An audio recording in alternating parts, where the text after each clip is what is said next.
Hello students. आज हमारी ray optics की फोर्थ वीडियो जिसमें हम रियल एंड एपरेंट डेप्थ की जानकारी लेंगे और इसी से रिलेटेड एक एनसीईआरटी न्यूमेरिकल्स। तो student real and apparent depth student आपने देखा हुआ और ये कि जब हम किसी बर्तन में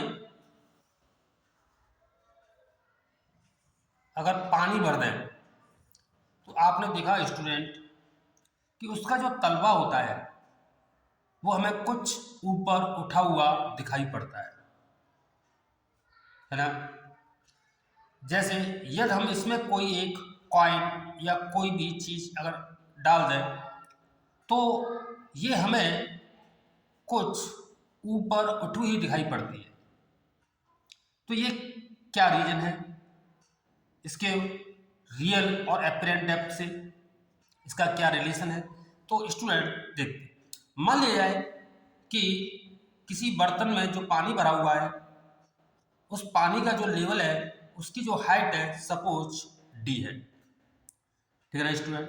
तो अब हम ऊपर से इसके देखते हैं तो हमें ये देखना है कि ये जो कॉइन है आपको कहाँ पर यानी कितनी हाइट पर कितनी ऊंचाई पर ये दिखाई देगी।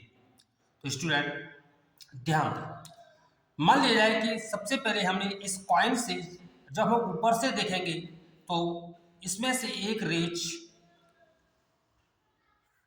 हमने निकाली और ये वाटर है। तो हम देखते हैं कि जब वाटर से एयर में ये रेज आएगी तो यानी वाटर एक डेंसर मीडियम होगा आपका और रेयर यानी मीडियम में जाएगी तो क्या होगा स्टूडेंट, देखो ध्यान से। तो इसके लिए सबसे पहले हम इस पॉइंट पर एक नॉर्मल बना लेते हैं और सपोज कि ये कॉइन से जो रेज निकली वो किसी एंगल एक्स या आई जो भी आप लेट करना चाहें मान लो इंसिडेंट होती है, ठीक है ना स्टूडेंट। अब स्टूडेंट ध्यान दें कि ये जो एंगल है आई, अब यहाँ डेंसर से रेयर मीडियम में ये रेज बाहर जाएगी तो आपको ये पता है कि जो अपने एक्चुअल पाथ से क्या नॉर्मल से कुछ दूर हट जाएगी। यानी अगर हम इसको देखा जाए तो इसका जो है एक्चुअल पाथ से ये रेज कुछ दूर हट जाएगी, ठीक है ना स्टूडेंट। और यदि हम इसको देखें तो यहां से अगर देखा जाता है तो हमें ये लगेगा कि ये रेज इस जगह से यानी किसी पॉइंट, मान लो ये पॉइंट पी है, क्यू पॉइंट से आ रही है। और इस प्रकार स्टूडेंट इस कॉइन की जो वर्चुअल इमेज हमें इस पॉइंट क्यू पर दिखाई देगी।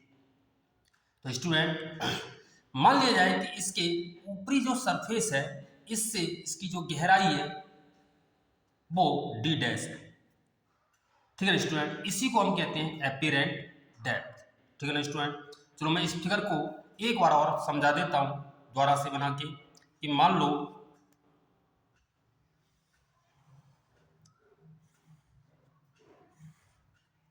कि ये हमारी coin at the point P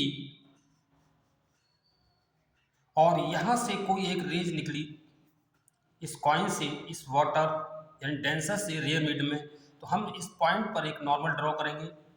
suppose ये जो एंगल आई पर इंसिडेंट करती है। अब स्टूडेंट आपको पता है कि जब कोई रेज डेंसर से रेयर मीडियम में जाती है तो आपको पता है कि अपने एक्चुअल पाथ से यानी अर्थात नॉर्मल से कुछ दूर हट जाती है। तो सपोज इसका जो एक्चुअल पाथ था ये था बट ये नॉर्मल से थोड़ा सा झुक गया, तो मान लो इस प्रकार ये रेज बाहर निकली यानी डेंसर से रेयर।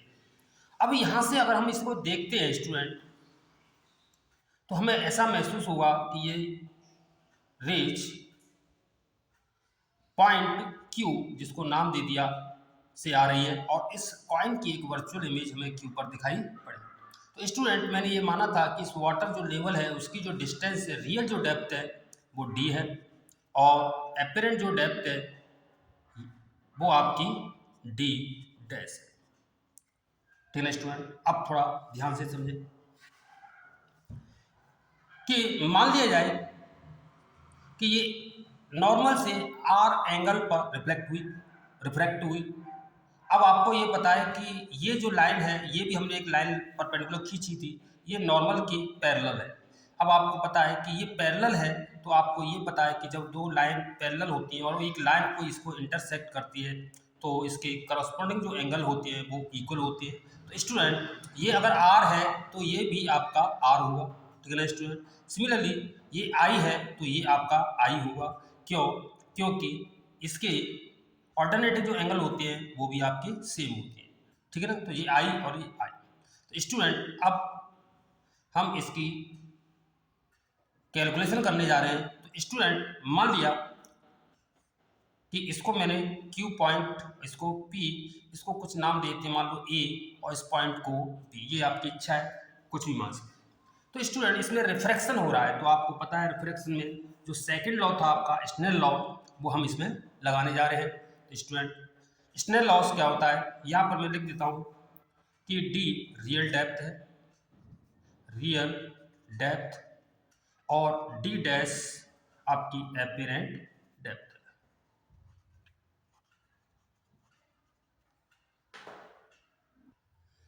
तो स्नेल लॉ से, बाई स्नेल लॉ आपको पता है यहाँ पर कि रेज वाटर से किस में जा रही है, रेयर मीडियम यानी एयर में जा रही है। तो स्टूडेंट हमें ये इसकी रूल्स पता ही आपको। तो ये आपका इंडेक्स जो होगी index of air with respect to water, उल्टा बोला है मैंने, तो इसको क्या बोलेंगे हम कि डब्ल्यू म्यू ए, क्योंकि वाटर से किस में जा रही है स्टूडेंट, एयर में जा रही है। तो इसको मैंने लिखा डब्ल्यू म्यू ए।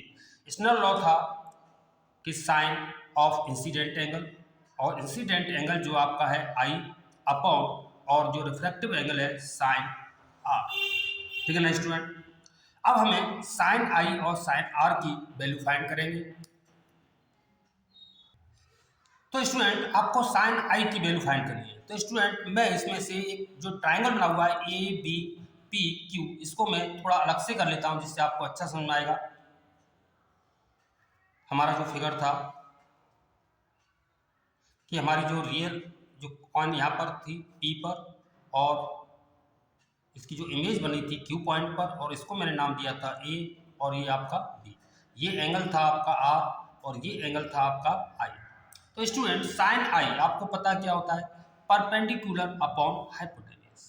तो सबसे पहले हम आई की बात करें तो परपेंडिकुलर अपॉन हाइपोटेन्यूज। तो परपेंडिकुलर स्टूडेंट आपका साइन आई की वैल्यू होगी कितनी, ए बी, अपॉन हाइपोटेन्यूज आपकी होगी बी पी, और अपॉन इसी प्रकार स्टूडेंट साइन आर वही परपेंडिकुलर अपॉन हाइपोटेन्यूज।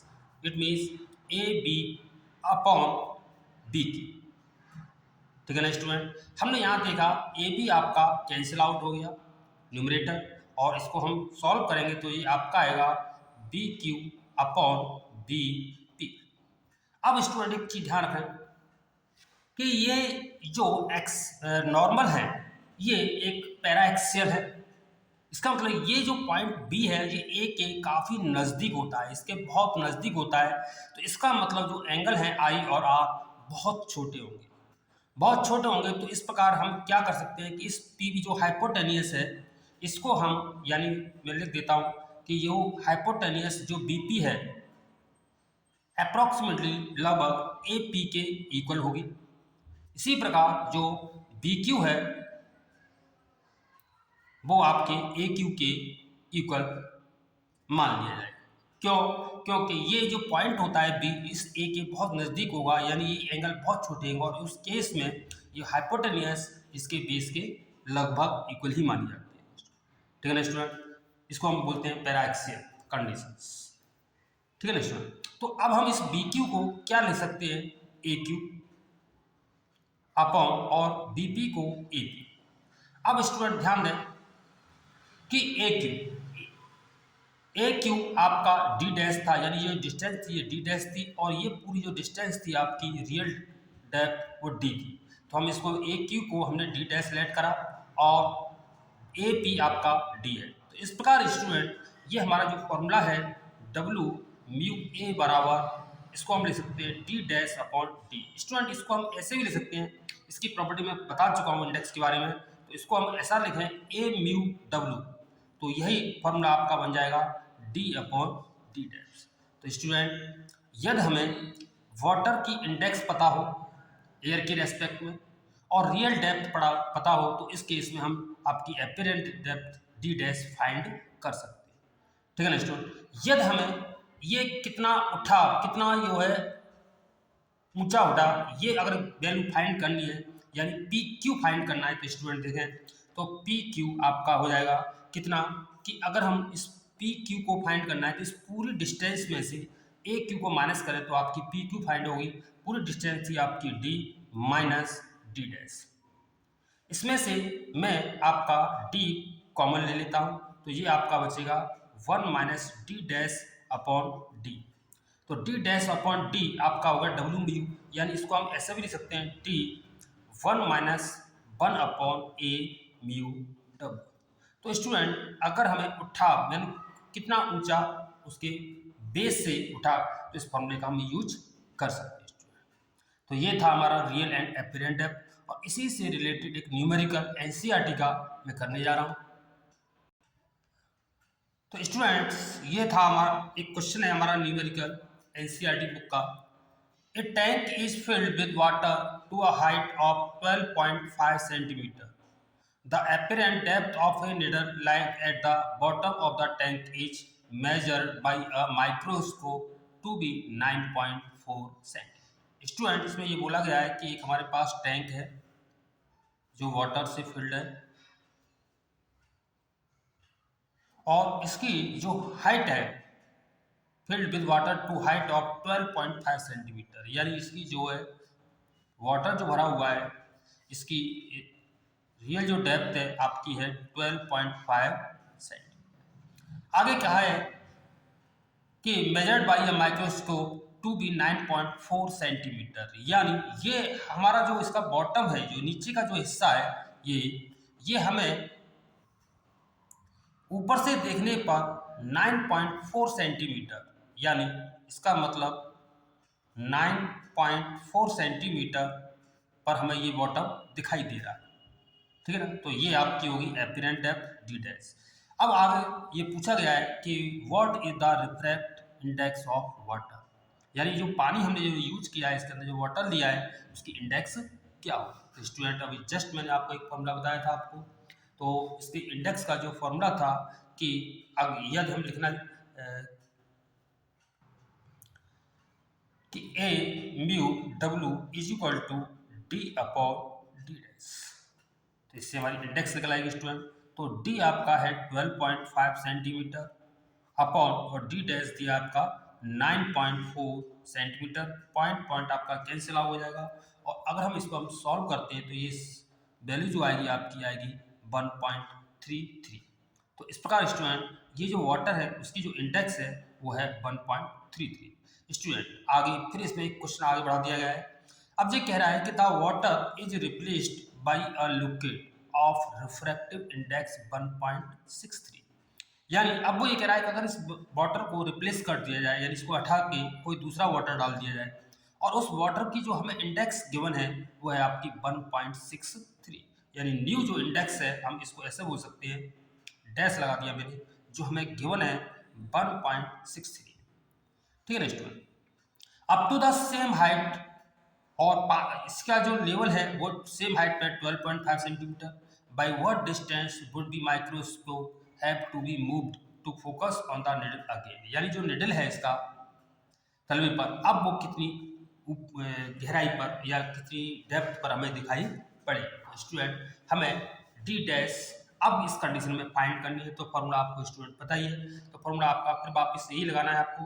तो फॉर्मूला हुआ A mu W dash is equal to real depth D और एपरेंट डेप्थ डी डैश। तो आपका यहाँ पर यू वैल्यू दी हुई है, ये आपकी 1.63 इज इक्वल टू डी आपका है 12.5 अपॉन डी डैश।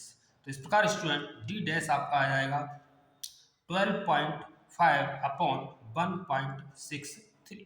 तो आपका इसे हम सॉल्व करते हैं तो ये आपका आएगा 1250 50 यानी 2 पॉइंट और 1 पॉइंट ऊपर कट किए, एक जीरो बढ़ा दिया हमने 163। इसका हम इसमें डिवाइड करेंगे तो आपका ये आंसर आ जाएगा 7.63 सेंटीमीटर। ठीक है ना स्टूडेंट। अब मूव्ड आउट कितना ऊपर उठा, तो यानी ये पहले हमें जो निडल थी 9.4 सेंटीमीटर पर दिखाई दे रही थी, अब ये ऊपर से देखने पर कितनी डिस्टेंस पे दिखाई दे रही है स्टूडेंट, 7.63।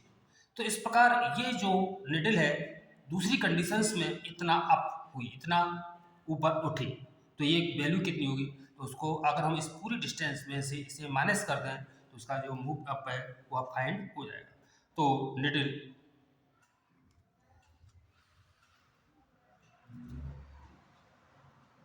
मूव्ड अप, यानी पहला जो एपरेंट डेप्थ थी आपकी थी 9.4 माइनस 7.63, तो इसको हम इसमें से माइनस करते हैं तो ये आपका आएगा 9.73 सॉरी 1.73 सेंटीमीटर। इसका मतलब स्टूडेंट ये आपका जो निडल है वो लगभग 1.73 मूव हो जाएगी। तो स्टूडेंट ये थी इस वीडियो में आज हमने पढ़ा रियल एंड एपरेंट डेरिवेशंस और इससे रिलेटेड एक न्यूमेरिकल। स्टूडेंट आई होप आपको समझ में आया होगा, और अगली जो वीडियो है अब उसमें हम critical angle, total reflection by prism और उसको हम देखेंगे। Thank you.